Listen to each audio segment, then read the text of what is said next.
Olá pessoal, tudo bem? Já há algum tempo que eu não fazia nenhum vídeo aqui no canal porque eu me dediquei nesse período todo desse ano para concluir o livro e agora ele está quase nos finalmente, né? Se Deus quiser, brevemente a gente vai estar lançando. E eu vou falar um pouco agora sobre a questão do livro. O título do livro é Jesus de Nazaré e o seu contexto histórico-cultural. Então, nesse livro, a partir da análise ali do contexto histórico-cultural do Israel do século I, que a gente procura ali delimitar, ter uma visão mais clara de quem seria o Jesus histórico, né? Jesus histórico, ele não se trata do Cristo da fé, que é o Cristo pregado pelas religiões, mas o Jesus histórico seria aquele homem, aquele ser humano que provavelmente caminhou ali pelas regiões da Galileia e pregou o seu ministério, que era um ministério de libertação de Israel da dominação romana. Então, para a gente entender o que foi o pensamento de Jesus, o que foi o movimento de Jesus, a gente precisa compreender esse contexto político e social que era vivido ali em Israel no século I, que desde o ano ali provavelmente 63 antes de Cristo, na época do governo dos Macabeus, que os Macabeus eram uma dinastia judaica que tinha tomado o poder a partir da expulsão dos gregos, né, do Império Seleucida, que os Macabeus, ali, o reinado dos Macabeus durou aproximadamente um século. No ano 63 existia ali uma guerra entre a própria família dos Macabeus ou dos Asmoneus e eles pediram ajuda para Roma, que estava se levantando ali como uma grande potência ali do século I, ainda não era o Império Romano, mas aí Roma interviu nesse conflito com Pompeu, e a partir dessa intervenção ali no ano 63 a.C., Roma passou a dominar Israel. E a partir dessa dominação romana, eles constituíram o rei Herodes como o rei da Judéia. E ali na época de Jesus, essa dominação do Império Romano tinha chegado ali a um ponto extremamente tenso. E para a gente pensar que o Império Romano, para estabelecer a sua dominação, ele tinha uma aliança, um conluio com as elites judaicas, porque todos os impérios da história da humanidade, eles dominam as nações a partir da aliança com as elites desses países, né? Isso a gente vê até hoje, e não era diferente na época de Jesus. Então, o Império Romano, aliado com as elites, quem eram essas elites? Eram principalmente os sacerdotes, os escribas, né, a aristocracia judaica. E o Templo de Jerusalém era o centro do poder ali, né? Então, o Império Romano, ele inclusive definia quem seria o sumo sacerdote, que o sumo sacerdote era um cargo político e religioso extremamente importante e poderoso. E pela tradição judaica, o sumo sacerdote ele deveria ser da linhagem de Sadoc, que foi um sumo sacerdote da época do rei Davi, e que ele descenderia da linhagem de Arão, que na tradição bíblica foi o irmão de Moisés e foi o primeiro sumo sacerdote. Então, a dominação romana, aliada com as elites judaicas, deixavam os camponeses numa situação de extrema penúria. Por quê? Porque do que esse camponês ele produzia, quase que 80% dessa produção ia para os impostos de Roma, para os impostos do templo, e também, muitas vezes, eles tinham que pagar pelo aluguel da terra. Então, você pensa, a cada 4 uvas que um produtor agrícola produzia, 3 ia para tributos e uma ficava para ele. Um pescador, a cada 4 peixes que ele produzia, 3 iam de tributos e ele ficava com 1. Então, essas famílias camponesas, elas não tinham ideia do que eles iam comer no almoço ou no jantar, e se ia ter almoço e jantar. né? Porque também toda a produção deles estavam também à mercê das condições climáticas, né?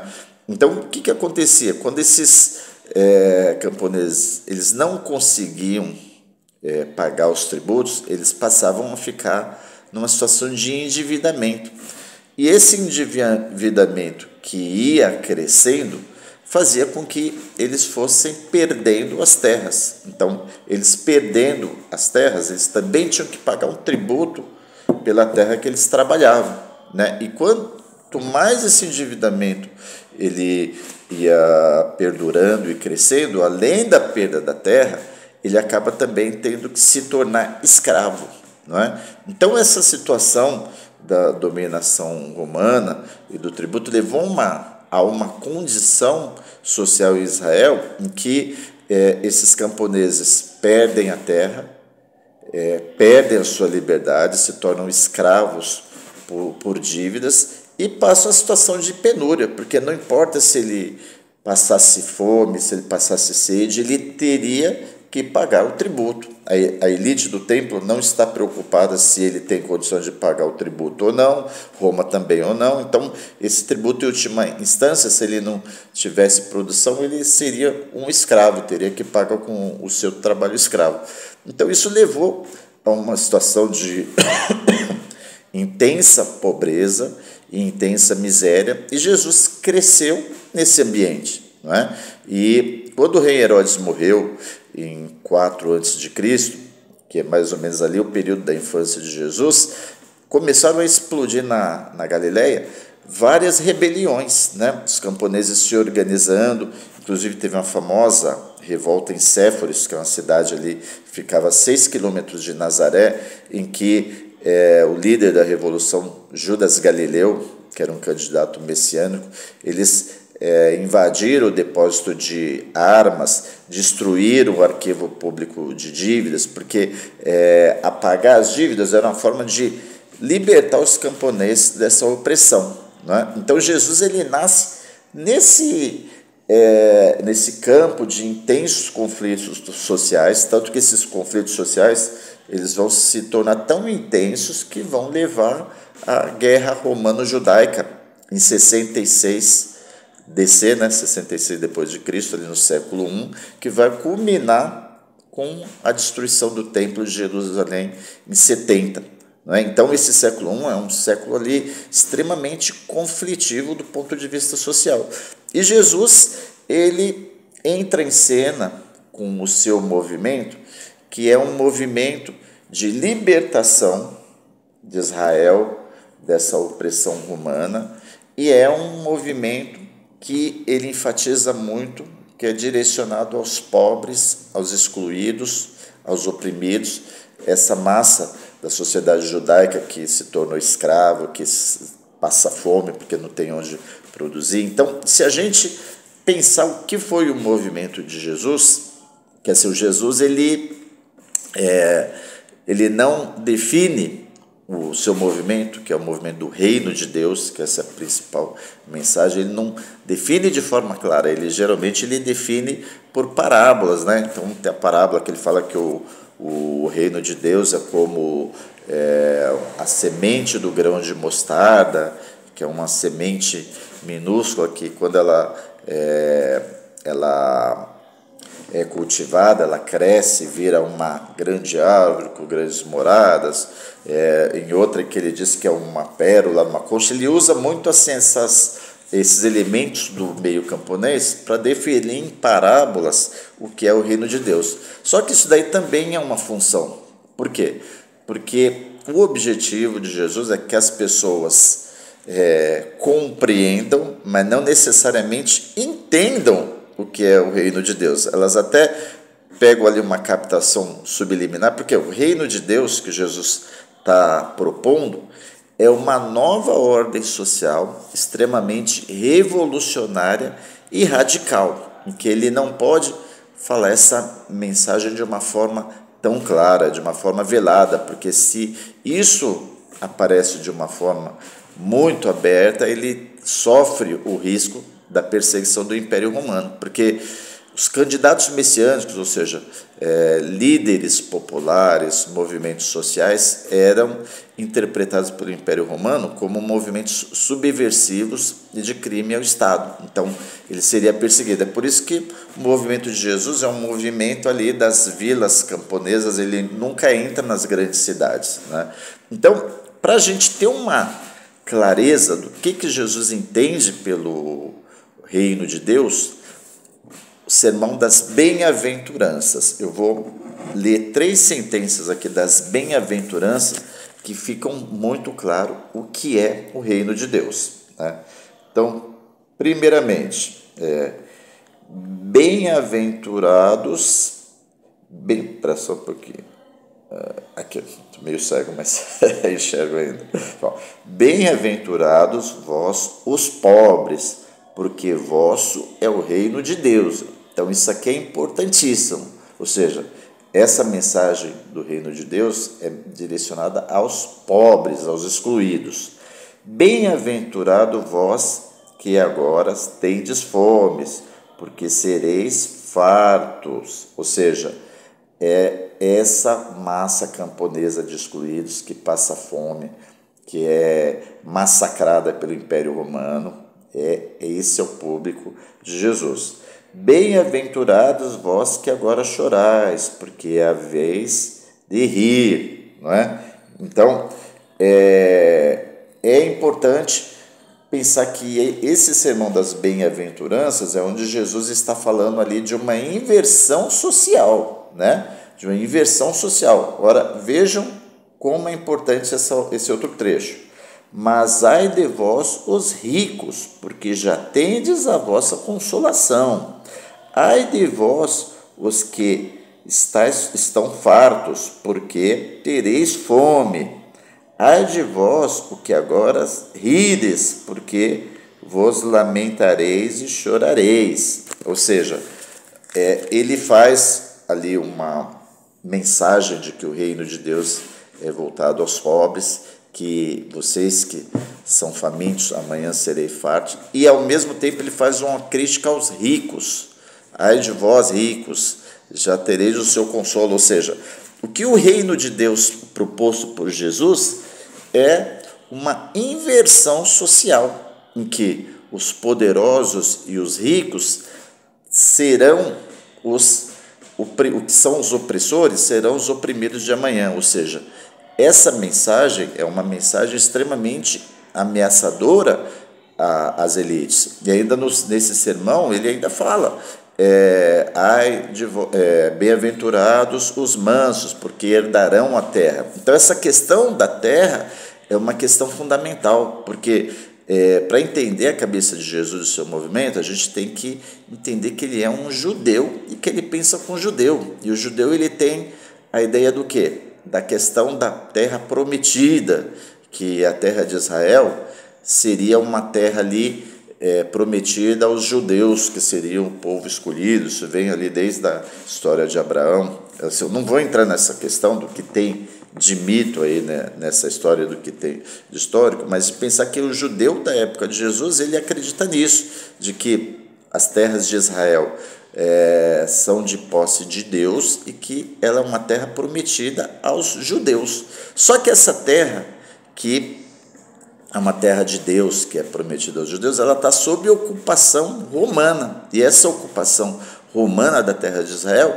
é a causa da violência, da fome, do massacre da grande maioria da população, enquanto a minoria ali, que são as elites, a aristocracia ali do tempo, em conluio com as autoridades romanas, se esbaldam, né, em cima da população camponesa. Então, o movimento de Jesus é um movimento que ataca essas relações de poder, né, que se tem uma coisa que você vai encontrar com muita frequência dos evangelhos, é a crítica que Jesus faz aos ricos, né? Então, quando ele diz, é mais fácil um camelo passar pelo buraco da agulha do que um rico entrar no reino de Deus, ele está falando disso, né? Da dificuldade dessas elites dos ricos, dos abastecidos, de entender essa nova lógica do reino de Deus, que é baseada no igualitarismo social, ou seja, da comensalidade, das curas. O que é a comensalidade? A comensalidade é a mesa, a alimentação, fartura, todos os diferentes sociais sentam na mesma mesa, por isso que aparece Jesus comendo com as prostitutas, com os mendigos, com os publicanos, ou seja, ali no banquete messiânico, as diferenças sociais são dirimidas, são dizimadas. Então, a proposta de Jesus é instaurar esse reino de Deus que é baseado na fartura da alimentação aos pobres, na justiça, na igualdade social, e isso é algo que os ricos não querem saber, isso é algo de que a aristocracia judaica não quer saber, é algo que o Império Romano não quer saber. Eles querem oprimir a massa da população, escravizar, para que eles se locupletem em cima da exploração dos oprimidos.